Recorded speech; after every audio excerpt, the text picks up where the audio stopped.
These men have been called killers, perpetrators of genocide, and they've been on the run in Congo for 2 decades. Now they say they want to stop fighting and go home to Rwanda. We don't want to remain fighters. The only thing we want is for the international community to help us go back to our homeland. Rwanda doesn't want the Democratic Forces for the Liberation of Rwanda, or FDLR, because its founding members committed the genocide of nearly 1 million Rwandans 20 years ago, and Congo wants them out. Its government and the United Nations say FDLR fighters have terrorized eastern Congo, raping and killing thousands. Several hundred FDLR rebels have recently surrendered as part of a UN-backed disarmament, and they're living in this camp in Congo, waiting to find out if they can go home. Once we have peace and we are welcome back to our homeland, we will be happy. When we visited, what we found on the ground was more complex. Yes, some combatants are old enough to have taken part in the genocide. But this 15-year-old boy, and others like him, were not even born at the time of the genocide, and they've never even been to Rwanda. I don't have any family. They've been killed. I don't know anything about my future. It's very dark. It's also more complex than the FDLR's claim that they just want a dialogue with the Rwandan government. Because as one regional expert said, that government sees the FDLR as the Nazi party. It's highly unlikely to negotiate with them, and the FDLR knows it. The main issue is to have a dialogue with the Rwandan government. We don't need anything else. On the drive to the camp, a UN official called the FDLR disciplined and well-trained, but also crafty and manipulative. He urged us not to be taken in by their peaceful and religious manner.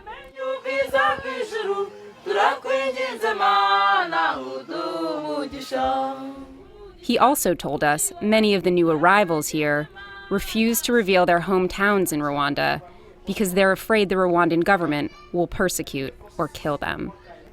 Before we were allowed to talk to the fighters, the 2 highest-ranking men wanted to hold court and explain their demands. So they held a mini press conference.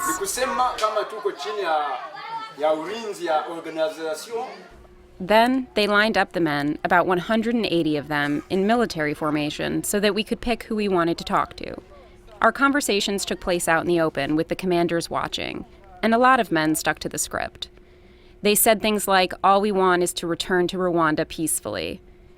When asked whether the surrender was genuine, several answered identically, saying, I'm not a politician, I can't answer that. Over time, a couple men opened up, saying they were truly tired of fighting.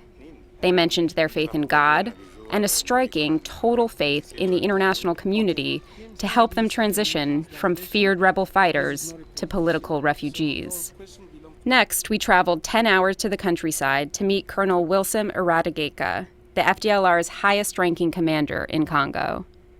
He leads roughly 1,000 militants and tells which troops to surrender and when. The colonel met us out of uniform, without his guns, and with a security detail of just 2 or 3 soldiers. And he insisted we pray before we talked, reflecting the FDLR's eagerness to present a softer image.